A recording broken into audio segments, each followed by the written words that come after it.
Hello friends, मैं आकांक्षा GK with आकांक्षा में आपका स्वागत करती हूँ। फ्रेंड्स, आज हम ल्यूसेंट की डे 8 पढ़ने वाले हैं। मतलब ये हमारा लेसन 8 है ल्यूसेंट का, जो हमने स्टार्ट किया हुआ है कोर्स, जिसमें मैं आपको पूरी ल्यूसेंट वन लाइनर फॉर्म में लेके आ रही हूँ। ये बहुत सरल तरीके से मैं आपको ल्यूसेंट लेके आई हूँ।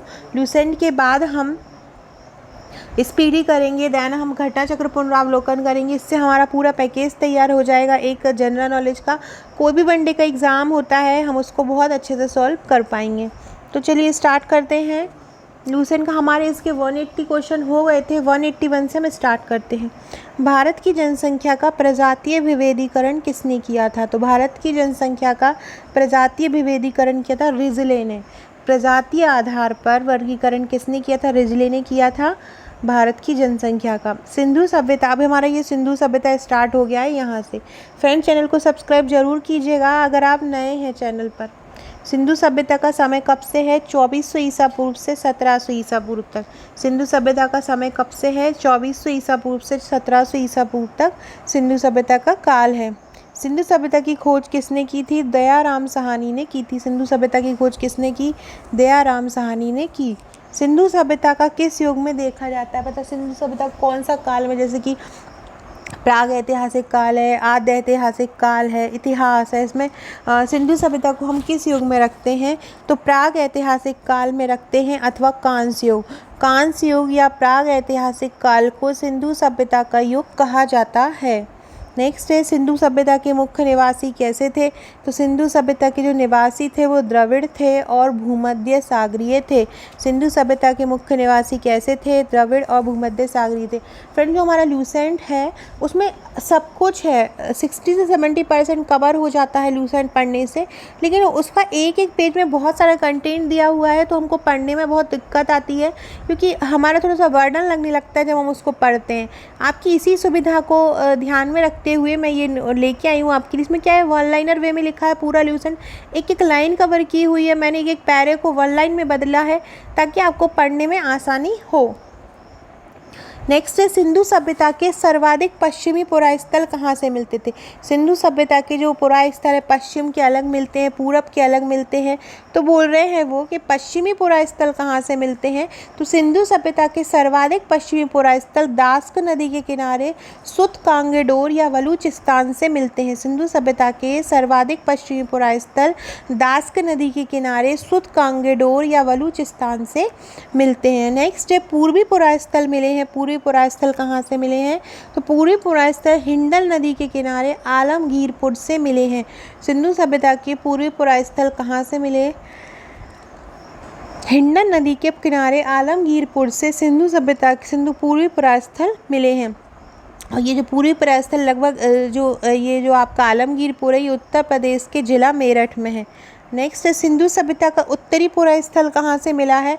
तो सिंधु सभ्यता का जो उत्तरी पुरास्थल है वो चिनाव नदी के तट पर मिला है। चिनाव नदी के पार अखनूर के पास मांदा, जम्मू कश्मीर से ये मिला है। जम्मू कश्मीर में मांदा है, वहाँ पे चिनाव नदी के तट पर अखनूर के पास इसको मिला है। दक्षिणी पुरास्थल कहाँ से मिले हैं? दक्षिणी पुरास्थल गोदावरी नदी के तट पर दायमाबाद से मिले हैं। दायमाबाद कहाँ है? महाराष्ट्र के अहमदनगर में है। दक्षिणी पुरास्थल कहाँ से मिला है? गोदावरी नदी के तट पर। गोदावरी नदी के तट पर मिला है, ये दायमाबाद है, महाराष्ट्र अहमदनगर में। सिंधु सभ्यता किस प्रकार की सभ्यता थी? सिंधु सभ्यता नगरीय सभ्यता थी। सिंधु सभ्यता किस प्रकार की सभ्यता थी? सिंधु सभ्यता नगरीय थी, क्योंकि हमें जो अवशेष मिले हैं वहाँ पे ग्रामीण सभ्यता जैसा हमको कोई अवशेष नहीं मिला है। जैसे कि नगरीय सभ्यता बहुत नियोजित होती है, नियोजित मकान बने होते हैं, ईंटों के घर बने हैं, व्यवस्थित गलियाँ हैं, व्यवस्थित नलियाँ हैं। तो इस प्रकार से जो घर होते हैं नगरीय क्षेत्र में होते हैं हमारे यहाँ, तो हमने उसको इसलिए नगरीय सभ्यता की संज्ञा दी है। गाँव जैसी हमें यहाँ पे अवशेष नहीं मिले हैं।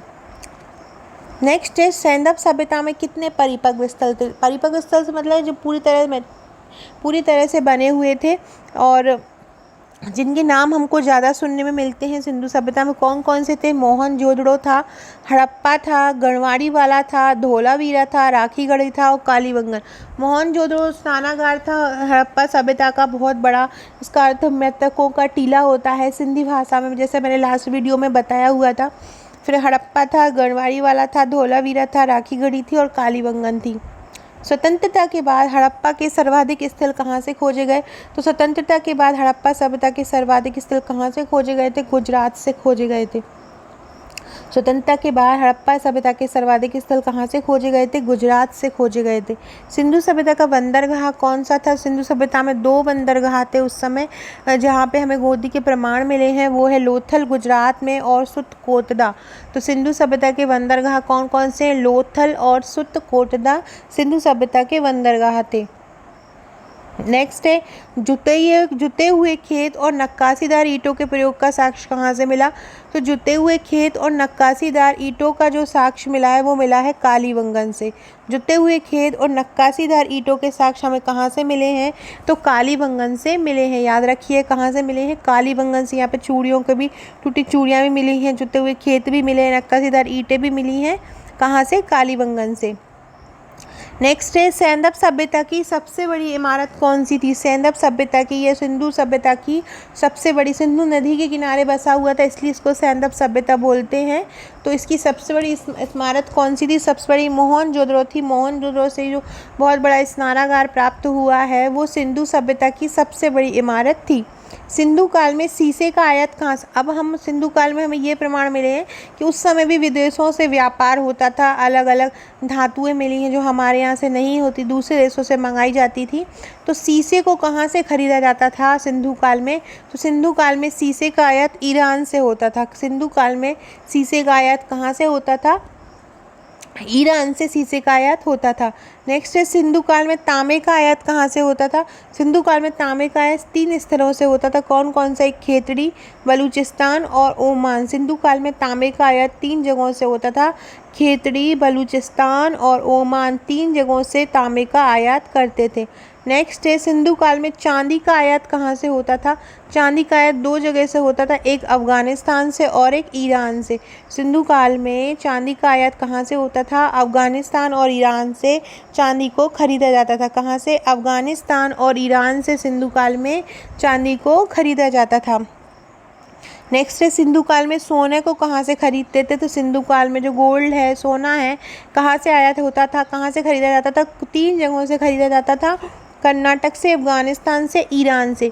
फ्रेंड्स अगर हम ऐसे पढ़ते हैं वर्ड लाइन, आप इसका नोट्स बनाइए, आप अपनी कॉपी पेन में लिखिए जैसा मैं लिख रही हूँ, तो आपकी जब आप वनडे एग्ज़ाम की तैयारी करेंगे तो आपको बहुत अच्छा लगेगा पढ़ने में।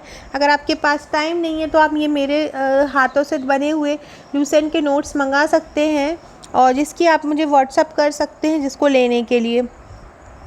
आप MPPSC की तैयारी कर रहे हैं, किसी स्टेट की PSC की तैयारी कर रहे हैं तो आपके लिए ल्यूसेंट बहुत ज़्यादा ज़रूरी है क्योंकि ये बहुत सारा पार्ट जो है वो कवर करती है।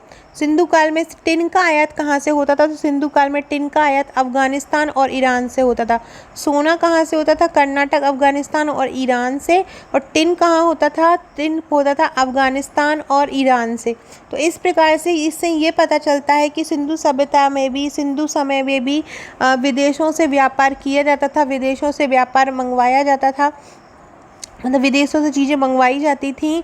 इसका प्रमाण हमें इससे मिलता है, जो खुदाई से चीज़ें मिली हैं उनसे हमें इसका प्रमाण मिलता है कि शीशा ईरान से, तांबा खेतड़ी बलूचिस्तान ओमान से, चांदी अफ़गानिस्तान ईरान से और सोना कर्नाटक अफ़गानिस्तान ईरान से और टिन अफ़गानिस्तान और ईरान से। तो फ्रेंड्स ये थे हमारे आज के क्वेश्चन। टोटल हमारे 200 क्वेश्चन हो चुके हैं ल्यूसेंट के।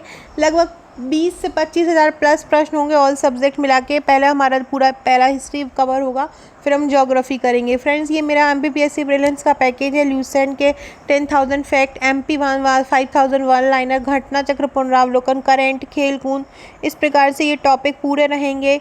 37 वस्तुनिष्ठ प्रश्नों का संग्रह रहेगा, 20,000 प्रश्न रहेंगे जिसमें सामान्य अध्ययन रहेगी, ल्यूसेंट घटना चक्र पुनरावलोकन का इसमें समावेश रहेगा। तो आप इसको फ्रेंड्स अगर लेना चाहते हैं तो आप मुझे व्हाट्सअप करके इसकी जानकारी ले सकते हैं। ये वस्तुनिष्ठ प्रश्न सभी सब्जेक्ट के रहेंगे और आपको खेल कूद की एक अलग फाइल मिलेगी जिसमें आपको खेल कूद, जैसे कि खेल कूद पढ़ने में, जिनको खेल कूद में इंटरेस्ट नहीं होता उनको पढ़ने में बहुत ज़्यादा बर्डन आता है, इसलिए बहुत सरल तरीके से मैं खेल कूद के नोट्स आपको बना रही हूँ, तो आप उनको प्रेफर कर सकते हैं। साथ में अगर आप नोट्स नहीं ले सकते हैं तो कोई बात नहीं है, आप हमारी वीडियो देखिए और वीडियो देख के भी आप अपना नोट्स बना सकते हैं जैसा मैं बना रही हूँ। साथ में अगर आप मेंस की तैयारी कर रहे हैं, MP से हैं और मेंस की तैयारी कर रहे हैं तो भी आप मेरे हैंड रिटन नोट्स ले सकते हैं जो कि प्रश्न उत्तर श्रृंखला में हैं। और फ्रेंड्स इसके ये हमारा आज 8वां पार्ट था। इसके और वीडियोस मैं कल लेके आऊँगी। तब तक के लिए वीडियो देखते रहिएगा। चैनल अच्छा लगे तो लाइक कीजिएगा और शेयर कीजिएगा। Okay friends, thank you.